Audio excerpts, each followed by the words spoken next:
Did you know that this is the loneliest generation of human beings ever to live on the planet? We are the loneliest people ever recorded in human history. We feel all alone, which is crazy to me because we are more connected now than ever before. We have FaceTime and Facebook and Messenger and texting and phone calls and Zoom and Skype and all of these things that connect us digitally, and yet for some reason we still feel, or we feel more now than ever, loneliness. No connection with outsiders, no connection, no strong human connections. And it leads to loneliness. And it turns out loneliness is actually bad for you. It increases your stress level, it increases anxiety, it can increase your chance of having a stroke or a heart attack. Loneliness physically affects your body. And if the numbers are true, many of you watching this today feel lonely.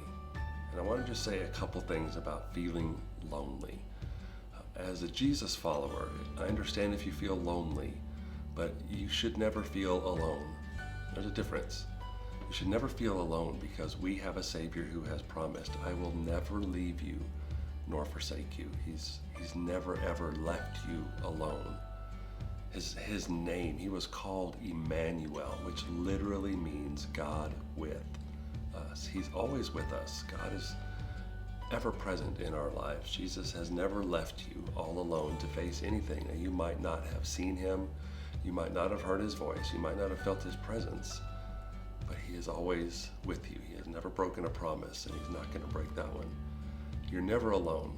Our Savior is always with you. But there's another component to loneliness, and that is the human connection. We were created by our Creator to need community with other human beings. It is documented over and over and over again that isolation, human beings who isolate themselves, it is such a bad, there are so many bad consequences of isolation and being alone, choosing to be alone.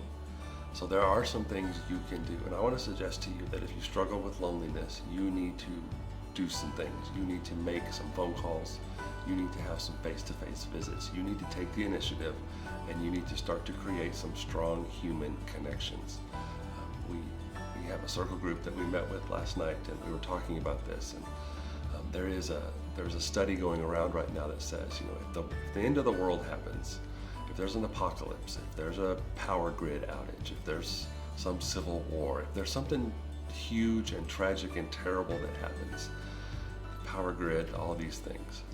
The old thinking used to be, well, you need to have a whole bunch of MREs ready, you need to have water stored, you need to have your weapons ready, and if something terrible happens, you need to hole up in your house and protect yourself. You need to isolate from everybody so that nobody else can get in, and protect yourself.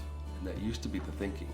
And that's kind of seeped into the way we handle daily life. Our own struggles, our own bad things that happen. We kind of hole up with ourselves and try to protect ourselves. But the new study is showing that the best way to survive a tragedy, an apocalypse, a zombie invasion, the best way to survive if something tragic happens is not to isolate yourself and hole up.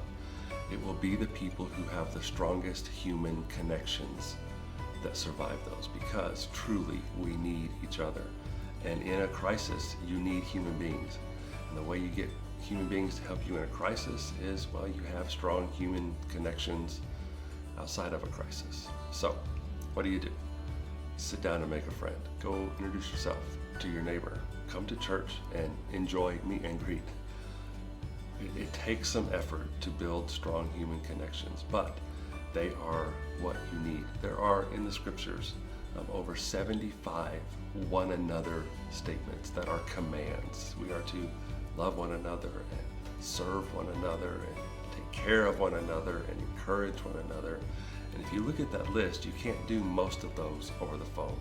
You can't do most of those over Zoom. You have to do the one another's in the New Testament, face to face, side to side. You need human interaction. So if you're struggling with that, or if that's something that doesn't come naturally for you, I get it. It's okay to be uncomfortable. It's okay to take an awkward step. In fact, you may find yourself being extremely blessed because you were willing to do something uncomfortable. Who in your life right now, who are the human connections that are holding you up, helping you not feel so lonely. You need them. And I want to encourage you today, especially in these uncertain times that we are living in, you need other human beings. You are not designed to go through life alone. You are designed for connection, not only with our Savior who is always with you, but with other people who want to walk the same journey and be there for you. So you don't have to be lonely. You're never alone.